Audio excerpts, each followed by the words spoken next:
Plaintiff Cheyenne Hughes has been best friends with the defendant for 15 years, despite the fact that she is judgmental and overprotective. However, Cheyenne is suing her today for a phone bill. Defendant Felicia Cunningham says Cheyenne is the wild one who's been known to slash tires and bust out windows, and her drama is what landed them in court today. All rise. This court is now in session. The Honorable Judge Greg Mathis presiding.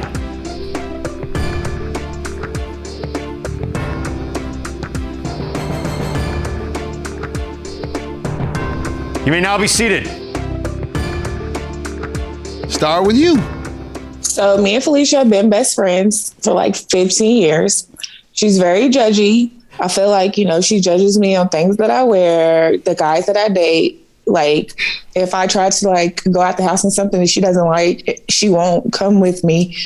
She's very overprotective of our friendship. What type of, if you had to describe the type of attire or outfits that she doesn't like, she doesn't like you being sexier than her, or she doesn't like your hair being nicer than hers. Maybe it's got something to do with some of that. She hating, period. Is she hating? I mean, I don't think that she's hating, maybe a little bit, but it's more so, no, you don't need to wear that. That doesn't look good. I think it's more so of nah. Oh, it doesn't look, she's lifting you up. Yes. All right, trying to get you to look more appealing? Yes, sir. All right, and you're resistant toward that? Yes, sir. You fine with the way you are? Yes. Love it. All right. Yes. That's how you should be. Nobody have to be all fixed up, looking like no doll all the time, going to the club with the super mini dress on, showing everything, having your hair laid, your diamonds, your red bottoms, your Chanel bag. Right. Thank you. Don't you let them talk you into spending your money like that. Right. You look like a nice church lady. You need to pay your tithes. That money for you got to choose. What you say? I don't know about church lady, but I'll be trying. All right. But your friendship, you all have been hanging out, and now and then she tries to pass judgment on your lifestyle. Yes, but she's also a very good friend. She's very overprotective. She will not let you disrespect her. She will put you in place if you do. She will throw down if she has to. But all in all, she's a very good person. Where you all from? I'm not from Kentucky, Louisville, Kentucky. Louisville? All right, Yes, I heard you talking about violence and violence among women. I always kind of know whether it's Detroit, Cleveland, Chicago. No. Oh, no, we're not. Women are cutting in Atlanta, too, now. Oh, yeah, they're doing it up. I seen. See, I know what I'm talking about. And so that's not the type of fighting that she does. And I don't think they don't do that in Louisville yet. I know Louisville, unfortunately, has a high murder rate. Louisville has one of the highest murder rates in the country, little known fact. People think Louisville is this nice, laid-back southern town with the horses and all that, and Kentucky Derby, and no. Louisville's a tough town. It is. Yeah. You give me some background, ma'am. Like Cheyenne said, we've been friends for about 15 years. She calls what I do judgmental, but I say I'm the voice of reason. Cheyenne's a wild card. I know she's dressed like she goes to church today, but she's the wild one out of the two of us. Really?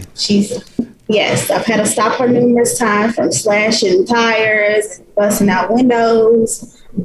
She's pretty dramatic, and she's a overreactor, just like probably the reason why we're here today. I am not that dramatic.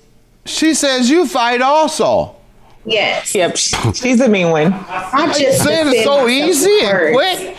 I'm just the one to defend with words, but she's had a couple of times where it's when men get involved and her temper goes off, then she's all ready to get herself in trouble, busting out windows and taking tip tags. And she wanted to bust out the windows and slip the tire. So I had to tell her that wasn't a good idea to do. Just get him but in instead trouble. she took his temp tax. Got it. Get him in trouble. Now I like that. Yeah. More than violence. Set him up. See? Nothing wrong with a nice, good setup. He was going to jail. I don't fight no more either. I just set people up. Oh, Lord. So, what do you ladies do for a living, and what industry do you work in?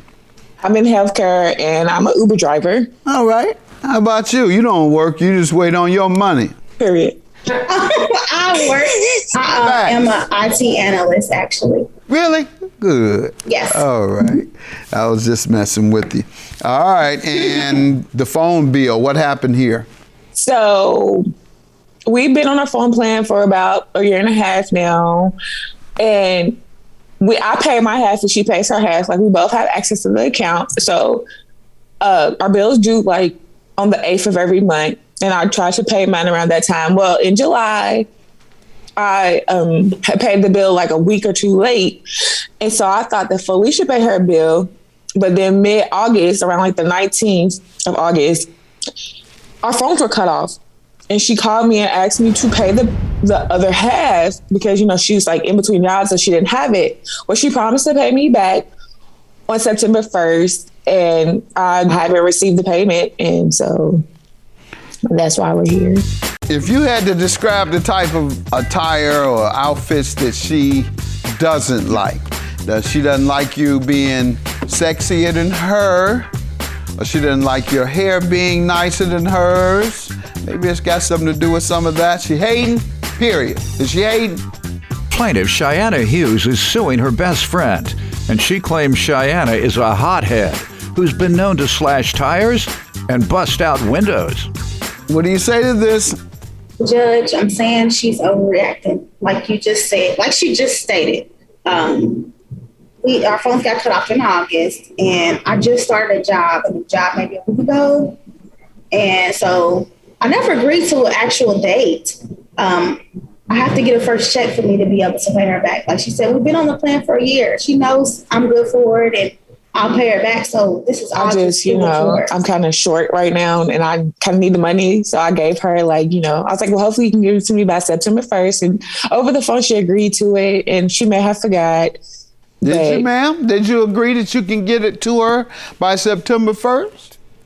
I do not remember putting a date on it. I don't. But she remembers. We're here because Cheyenne is just put herself in a hole with these guys. So it's like, my best friend, let's go after her. She let men take her money, and you're in between jobs. That's what you're saying? No, I would never. Yes.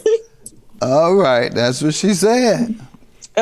She's lying, Your Honor. Maybe she believes contributing to the pastor's anniversary as giving your money to men. Giving to the pastor's anniversary is not giving the money to men. Although most pastors' anniversary, the money goes to the pastor, his personal gift. See. So maybe that's really what you look mean. Like I go to church? Huh? Pardon? I said I really look like a church-going lady. What's wrong with that? You should be happy. You're right. That's what the good You're men are. The good men are in church. No, they're not. That's a lie.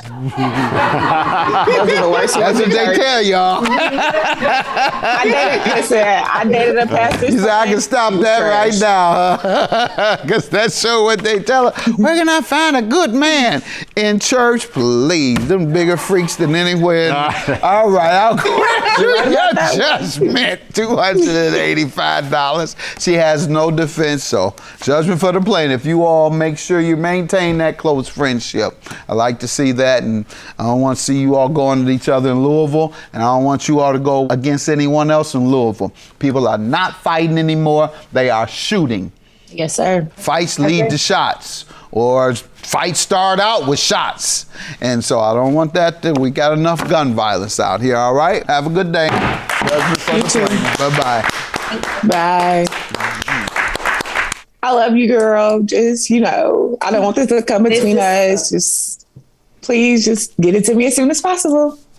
Okay, enough with the dramatics, okay? And now it's time to sue who you should be suing. Facts.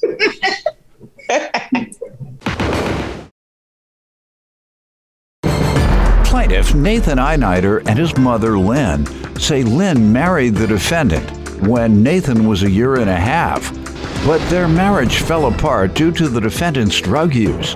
Nathan suing his former stepfather for 3 loans and breach of contract. Defendant Dano Ferguson admits that he abused cocaine, but insists he went to rehab and now he only uses pain pills as prescribed by his physician. Dano claims Nathan is suing for more than he owes. Start with you. I've known Mr. Dano for my whole life. He wants to be a dad, but he doesn't do what he needs to do to get the title of being a dad. When you were born, he was your stepdad? Yeah, when I was 1.5. 1.5. So I pretty much known him my whole life. And then when I got into my teenage years, things kind of went south. We kind of like just went our separate ways. Why do you think it was? Probably drugs or something like that. He was on drugs? Yeah, probably. I don't have probably. I don't have actual proof, but I What would makes you think that? the way he acts. How? May You I wanna say say something? something? Pardon? Yes, he was very young. He was 2 years old when Dano and I tried to buy a house, and something went wrong with the furnace. And he went down to check the furnace and tried to fix it, and it kind of blew up and threw him backwards, and he ended up singeing off a lot of his facial hairs, Dano. And he had to go to the hospital, and it just kind of messed him up after that. They had given him some pain pills and such to get through all of that. And like 4 months after that, I'm not really sure if it was just that medication that tipped him over the edge further, but he ended up going away for a little while. And Going to prison? no, he went to Rehab? mental help. Got it. And then they put him on some heavier things, which made things really, really bad at home. All right. And then eventually he and I It split was up. mental illness. He suffered. He's being treated for or has been treated for. Yes. All right, not recreational drug use that led to addiction. No, I think it was the prescribed medications that did lead to street drugs. It got worse. Okay, how old was your son when you all broke up? 7. 7. All right. And once again then, what makes you think he was on drugs when he was living with you? Your mom doesn't think that. I was meaning in my teenage years where I could actually understand and comprehend more. Just the way he acts. And he was on drugs by then, your mom says. Okay. Yeah. Then they put him on some heavier things, which made things really, really bad at home. All right. And then eventually he and I It split was up. mental illness. He suffered. He's being treated for or has been treated for. Yes. All right, not recreational drug use that led to addiction. No, I think it was the prescribed medications that did lead to street drugs. It got worse. Defendant Dano Ferguson is being sued by his former stepson, who claims when he was a teenager, Dano abused drugs. All right, sir. You want to give him some background? Yeah, Your Honor. I took lithium. I overdosed on lithium. Took too many of them. They put me back in the hospital. Mistakenly, or? Yeah, it was mistakenly, because stuff really messes up your mind. Because I wasn't all there at the time. Street drugs, I wasn't even there for the street drugs. But I did take the medicine from the hospitals and stuff. I did later on do cocaine. Snorted cocaine, yes. I have done that. But I quit. And by then, You were addicted to? for a while, I was. For how long? About a year and a half. Okay, because he's suggesting that that's what interfered with you all's relationship, but yet you're saying it was only for a year and a half. What was your relationship with him like during the year and a half? From the beginning, it was great. You know, it was okay. Teenage years, sweet and sour, sweet, sour. You know, You he's weren't always there? sour. How you know? Because he's just a sour child. How do you know? Were you there? Oh, I lived down the street. Okay, so you never stepped I out of never his life. stepped out of his life.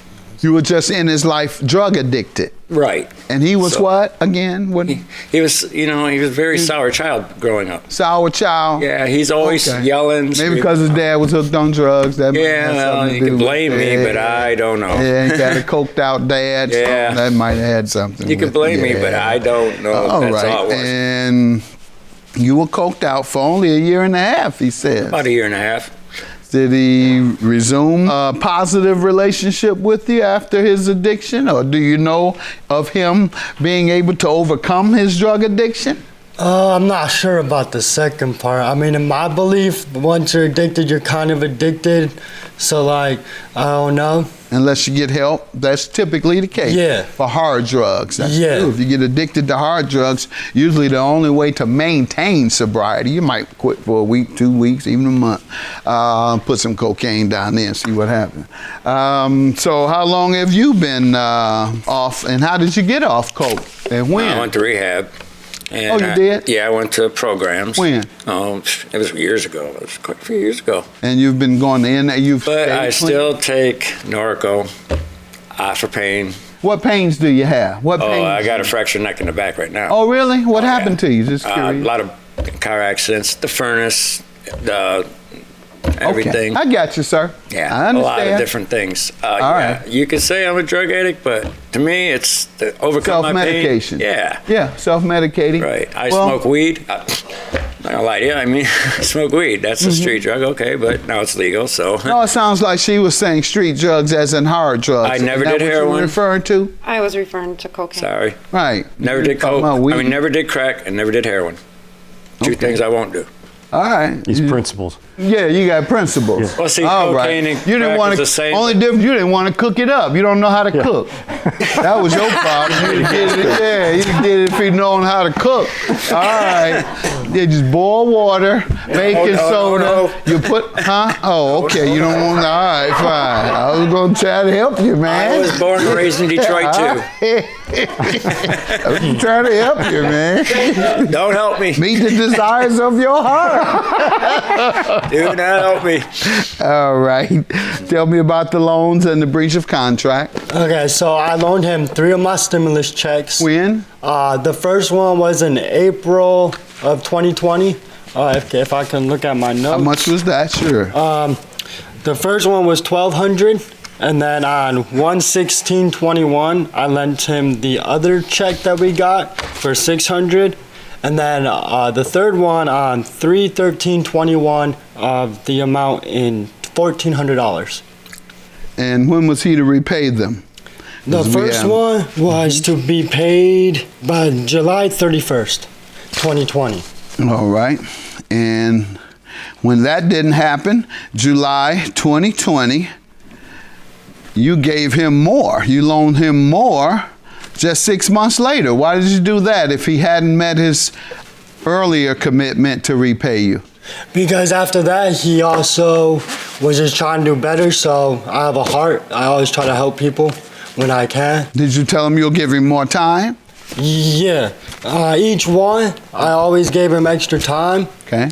so it'd be fair, but it just never worked out. Yeah, just boil water, baking soda. You put, huh? Oh, okay. You don't want. All right, fine. I was gonna try to help you, man. I was born and raised in Detroit, too. I was trying to help you, man. Don't help me. Meet the desires of your heart. Defendant Dano Ferguson is being sued by his former stepson, who claims when he was a teenager, Dano abused drugs. While he already owed you $1,200, you loaned him another $600. When did he say he would repay that? The $600 was when he got his tax refund. All right, you believe that. And then in March, around the time tax refunds come, you loaned him $1,400. After he failed to repay you $1,200, you continued to loan him money. Yes. And he hadn't paid you anything. May- And yes, ma'am. May I? Sorry. Dano's always been really good about getting money out of all of us. And I know it's to be called usury or something, where you like, if you give me $100, I'll pay you back $200. That's how he likes to play, so he can get what he wants from us. I cut that game out took me a long time, but I cut that game out. And I just don't loan him money at all anymore. So then he... How long ago did you stop? Oh, it took a long time, maybe 4 years ago. All right, so why didn't you advise him not to? I wasn't always with him when he was... Okay. When they were in their dealings. Always when then? Sadly, these 4, yes. And you had stopped loaning him money because you knew he didn't pay back. Yes. Okay, so she threw you to the wolves. Go ahead. A life You lesson. loan him your money. I ain't loaning him my money. You can loan him yours if you want to. No. You go ahead and see what happened. You loaning him money? All right, don't come back to me. I ain't got nothing to do with it. Mama, he pays. I think he's gonna pay me back if you. All right. No comment. Told your son he didn't pay back. You don't repay. All right. And what do you say to this, sir? Hey, there's not much to say to it. I mean, That's right. I mean, what can I say? Good time guy.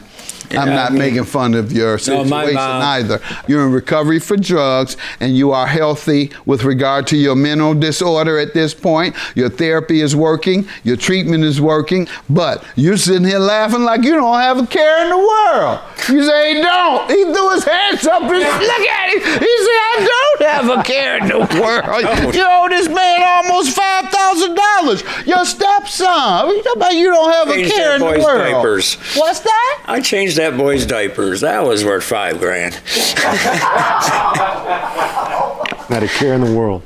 You on to something. See? You are on to something. But you said she got... If you can get a mirror. Is he around here? Oh yeah, he's visiting. My son is visiting today. You are on to something. That's right.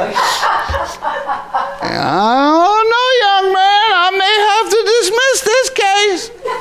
I'm gonna see how my son feels about the way he and I deal with such issues. As I changed his, I don't think I changed that many. I changed the non-poop. Oh. Poop was just killing me. That's only I $1,000. did that a couple times. It was over. He's hiding. We can't find I him. know he's hiding. You don't want to come in here and tell the truth about me changing his diapers and that he owes me money. That's what the problem is. All right. And that's your defense, sir. That's your defense to the loans. All right. Let's get to the other. The breach of contract was for what? A car that I bought from him. He promised me When? that August of 2021. He had promised me that there was nothing wrong with it. If I took it then, he'd swear up and down that there was nothing wrong with the car at all. Later, about a week or so later, I had to put more money into it. And What year was the car? It was a 2002 Trailblazer. 19 years old? Yes. And what, you thought you would never have to put any money into it? Or what? Well, not exactly. Like there's normal wear and tear. When I took it to the shop. Oh, there's more than normal wear and tear on a 2002. It's ragged. Oh, it was worse than anything. When I Why took did you it, buy it? cause at first I didn't know. He just promised me. I didn't think he'd lied to You me. didn't test drive? I did. It drove. All right? It drove all right. And then when I took it to the shop, they told me I do not feel safe with you taking this car. It is not safe. What they said was wrong with it? They said they needed upper ball joints, lower ball joints, control arms, sway bar links, just pretty much everything. I ended up spending another $1,700 on that alone to fix it. And then 3-4 days later, after I spent that, the engine blew. So. Had you heard any knocking in the No. engine up until that time? Nope. All right, and what did when you got it diagnosed, what did they think it was from? I couldn't diagnose it. It wouldn't drive. All right, you can have it towed to the shop and they'll tell you. So don't let it not operating keep you from taking it to the shop to be able to prove that you're owed thousands of dollars. Well, when I took it to the shop, they didn't say anything about the engine. I had them look over everything. You just told me you did. When it got diagnosed for the sway arm links and the control arms and all of that, There was nothing wrong with it? There was do-over. There was nothing wrong with it. Oh, now we got a big problem. That means you did it. That means you did it, sir. That means if you went somewhere and it was good, there was no problem, and then later it blew up, it's because you did something. Defendant Dano Ferguson is being sued by his former stepson, who claims when he was a teenager, Dano abused drugs. I'm going to grant you the loans because with an as-is sale, that's what this was? Yes. And that's exactly what it means. And unless you ask specifically about a specific part or a specific condition, and they say yes. If something is wrong, then that's fraud. But a general, it's in good shape for a 2002. Don't believe that it's in perfect shape. Don't believe that you're not going to have to put money into a 2002. So that's why I can't grant you a judgment on the car. The only other way is you purchase something that was inoperable at the time that you purchased it, meaning you couldn't use it for the purpose intended. And in this case, you could. You used the car for over a week for the purpose intended. You're not telling me anything you asked about specifically that he misled you about. I asked him everything, Your Honor. Okay, I got you. Everything is not specific. $3,200. Remember that. Everything does not mean specific because that's what people say. How is it? It runs well. That's a typical response. Have a good day. Judgment for the loans. Good luck in life. That's all I gotta say. I've done what I said. I'm straight in here right now. Can't get along too well. I can't. I want to start an argument here. Plaintiff Delonte Moore says he and the defendant work in the same industry, and the defendant mentored him and helped him start his own business. However, he's suing him today for truck repairs. Defendant Michael Pierce hired Delonte to work for him, and although he tried to show him how to be a successful businessman, he claims Delonte was arrogant and wouldn't listen to him. Start with you. I met Mr. Pierce 2015-16. We do the same in the same field. I started asbestos demolition construction work. So I started working for him, and we have developed a good friendship.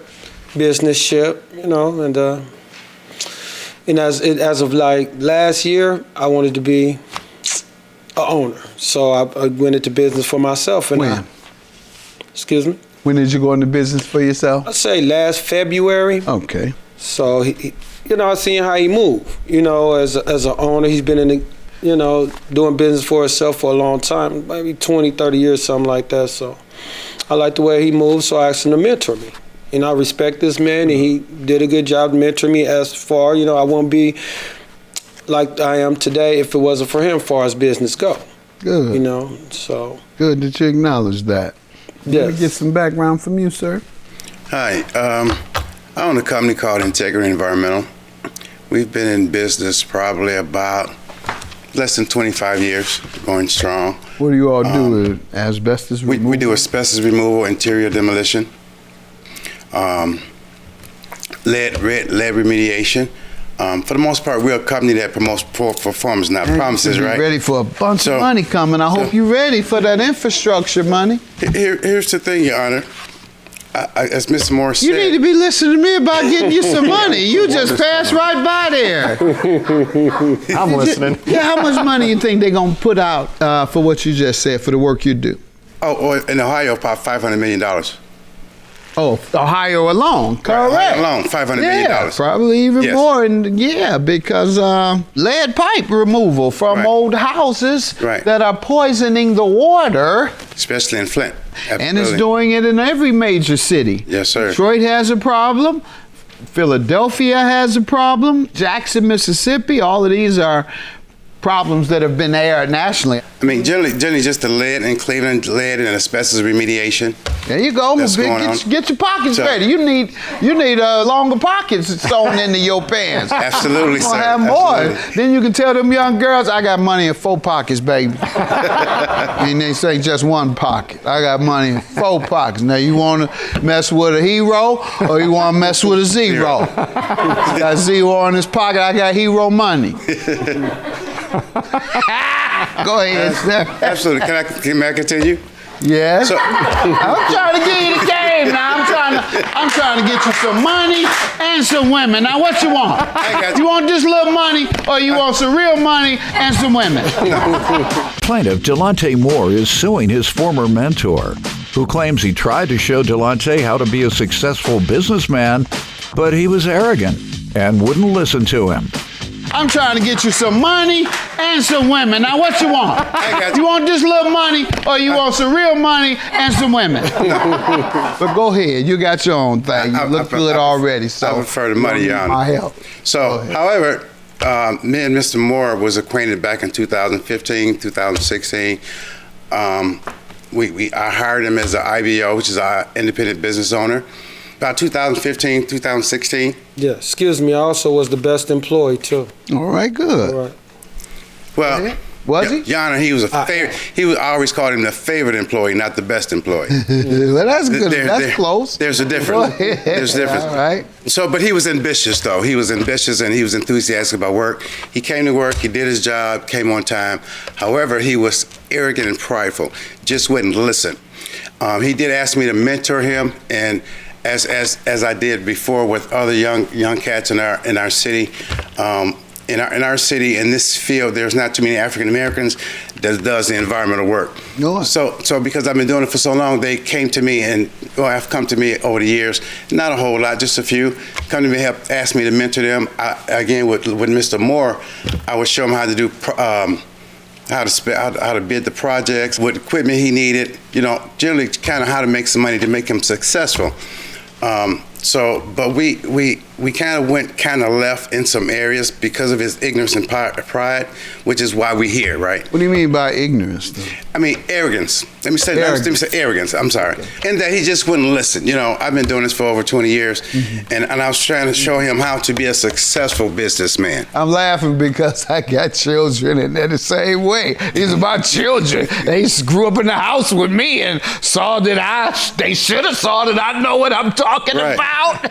But you can't tell not one of them that I know more than them. Exactly. Go ahead. Well, I mean, I got a couple sons that work for me too, and they was the first ones I fired. So me and Mr. Moore, we kind of got along, but as the years began to progress, trying to show him and mentor some certain things, it kind of started going left. We kind of had some arguments about some things because he didn't really want to just listen, right? So with the case and the situation at hand, we had actually got a job, and I had hired him as an IBO, which is an independent business owner, to come in and help me do this project. And around that time, I had loaned him some of my equipment to do his own particular job, which is a generator and a heater. Excuse me, it wasn't a loan, I rented it. That's how he showed me about business. Everything costs. I was renting him some of my equipment at this particular time to do his own particular job, of which he was supposed to bring it back when we started my project. And he did. I mean, he was always good at that. And so the job was in an old abandoned building that had been abandoned for like 20, 25 years. And he brought his truck and he parked it up under, and I got some pictures to show, he parked it up under inside, which first of all he shouldn't have. What page? Picture. Is this what the lawsuit is about? Yeah. Okay, let me allow him to tell me because he's doing the suing. Okay. So why don't we pick back up and to the point in which he asked you to come and do the work in question. Okay. First I want to say, you see he got the gift of gab, correct? Mm-hmm. You know what I'm saying? He'll make you feel all good. Then you walk home and be like, wait a minute. You know what I'm saying? That's not, what happened? He's been in the game for 10 years, 20 years. Yeah, and before whatever this controversy, has he ever beat you out of something? Conned you? You ever seen him con anybody? No, you ever seen him? Hold on, you can't, because that. Okay, yes, okay. You've seen him con people? Well, I'll say this: his mindset, I don't agree with it. No, on some levels. Like, okay, like this, okay. That's what I say. Outside of this, my point is, you can't say gift of gab implies that a person has a little con in them, that they got a little game, they gaming you, and so that's why I had to challenge you on that. This man did all this for you, now suddenly he's a con player. Convince somebody that something might not otherwise be what it is, and he did that because he got the gift of gab. You be right in front of him, oh, he gets you. But then when you walk away, you say, hey, that wasn't right. So that's what you implied. So I got to clean that up. Plaintiff Delonte Moore is suing his former mentor, who claims he tried to show Delonte how to be a successful businessman, but he was arrogant and wouldn't listen to him. Go ahead. Okay, so the day of question, you asked me to bring my truck there because he said maybe his truck won't hold all these tires that we had to do. So my truck wouldn't have been there, first of all, if he didn't ask it to be there. So I did bring it there, and his equipment was on the truck because I rented his equipment on my truck from a prior project that I was doing. So I was done with my project, or what part I was doing. So now I'm sitting there leaning, right, on something. So now it's three guys. It's a boom lift, like you said, the interior demolition, commercial, residential. Now, the supervisor told this guy to demo this, demo this. This is like the building. This right here, it's a hut like this. Then it's the bricks right here. The supervisor said, do this, do it like this. Pull this out like this, pull this out like that. Okay, bye. He walked off. Now, the person who was there told an inexperienced person to get on the boom lift. Now you run the boom lift. And the person who's supposed to be on the boom lift on the ground tells the inexperienced person on the boom lift to ram into this. Now it rocked the building this way first towards the person on the boom lift, then it fell into my truck. If you can look at pages 5, 6, and 7. This is what happened to my truck. Now, who should be here being sued? Should it be the inexperienced people from the one on the boom lift, the supervisor who walked away, or the person who hired them? He hired the inexperienced people, and it's his company, and he asked me to bring my truck there.